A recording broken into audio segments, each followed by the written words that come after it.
paano po kayo nagsimula as part of the showbiz industry? Naku, ewan ko ba?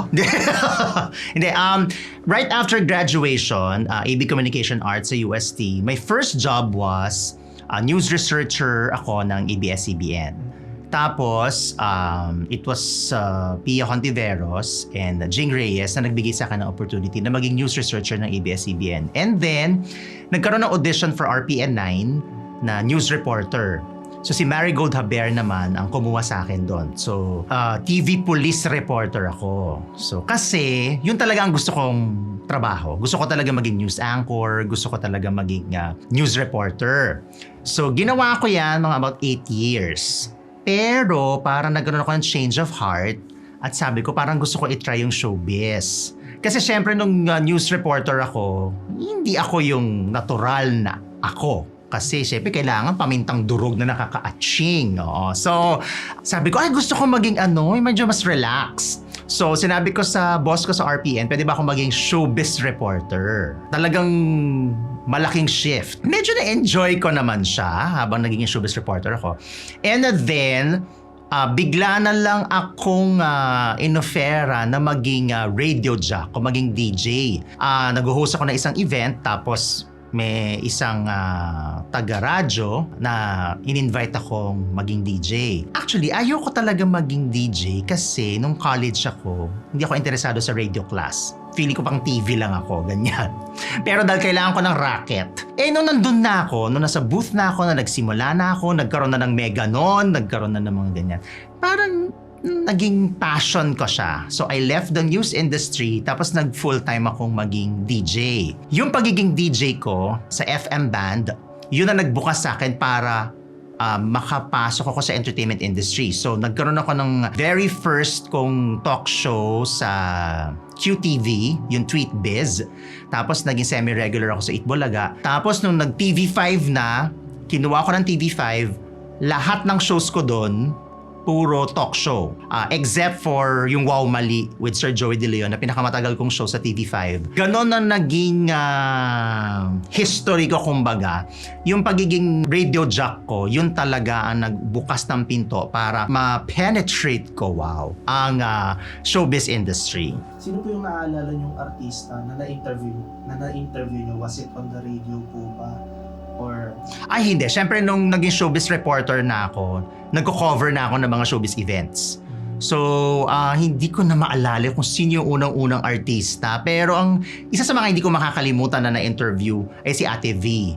Kasi naalala ko, MMFF Float Parade. Ako lang ang showbiz reporter ng RPN. So ang ginawa kailangan kong umakyat sa bawat float para ma-interview yung mga artista. Nung aakyat na ako sa float ni Ate V, aandar na. Tapos na lahat yung yung mga ibang reporters. Syempre bago lang ako, hindi naman ako kilala ni Ate V.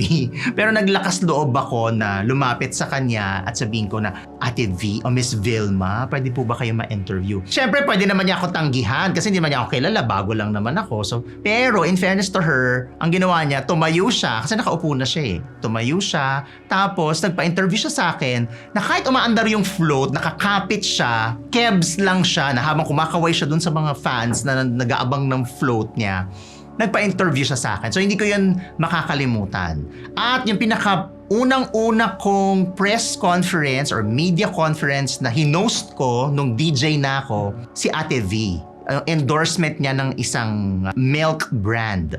So hindi ko makakalimutan yun. Unang-una kong press ko na hinost na DJ na ako, si Ate V yung bida. Masasabi niyo po ba, Mr. Fu, na parang may perks din yung pagiging part ng showbiz industry? Ano po ba yung sa tingin niyo na parang fulfilling mo? Hindi, ako kasi syempre kapag napapanood ka sa TV, pag nakikita ka nila na nakakausap mo yung mga artista, syempre may premium ka doon. Tsaka natutuwa yung mga tao kapag nagbabalita ka ng showbiz or nakikipagtsikahan ka. Tapos, syempre kasi hindi naman ako yung klase ng tao na hard-hitting or lang ako, masaya lang, ganyan. Kahit kung mag-blind item ako, masaya lang. So, kasi nga, yung naging background ko is FM, so radyo. So, ang radyo ko naman hindi naman lang showbiz Marami akong ginawa doon na parang kailangan may humor, may comedy. Na dinala ko yan dun sa pagiging talk show host ko. Ang fulfilling is yung na-appreciate ka ng mga tao.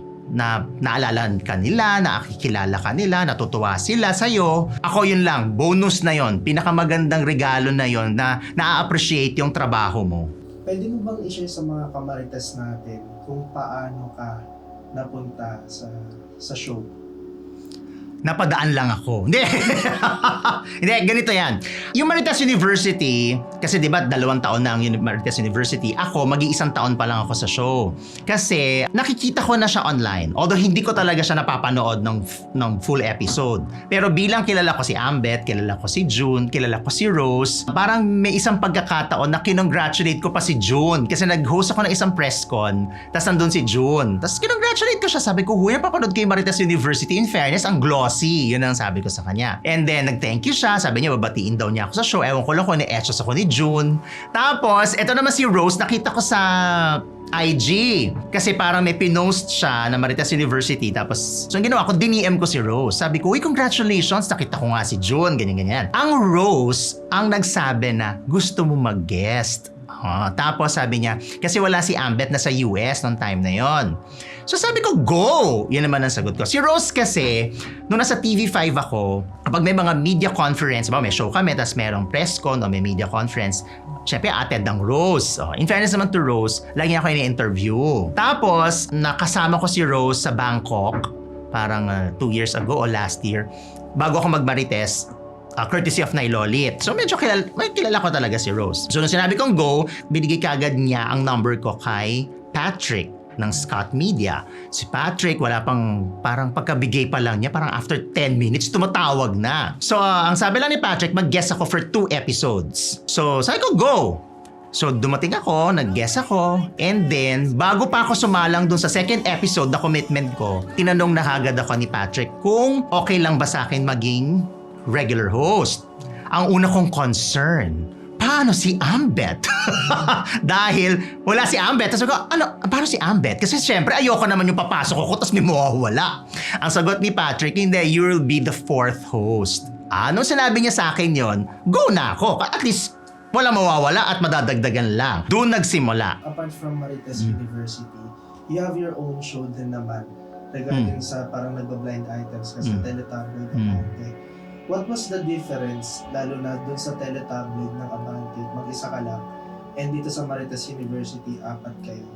How was the dynamic po? Paano po yung first episode nyo na magkakasama as Fab 4 po? Malaking tulong talaga na magkakakilala kami. So, kapag nagba-blind item ka, kumbaga nadadagdagdagan yung saya. Kasi syempre, hindi ka naman nila hahayaan na ikaw lang yung nagsasalita. Syempre, meron silang side comment, meron silang sasabihin, ganyan. So nakakadagdag siya doon sa flavor ng blind item. Kasi nung dati na nagba-blind item ako mag-isa, medyo effort yon. Talagang kailangan, walang dead air, na kailangan talaga ma-sustain mo yung narrative mo pag nagbibigay ka ng blind item. Pero dito, 4 kami. So, nakakatuwa kasi nga, mas nagiging masaya yung blind item. Naging ganyan din yung dynamics namin noon nung nagkaroon ako ng online show with Nay Christy tsaka Nay Lolit.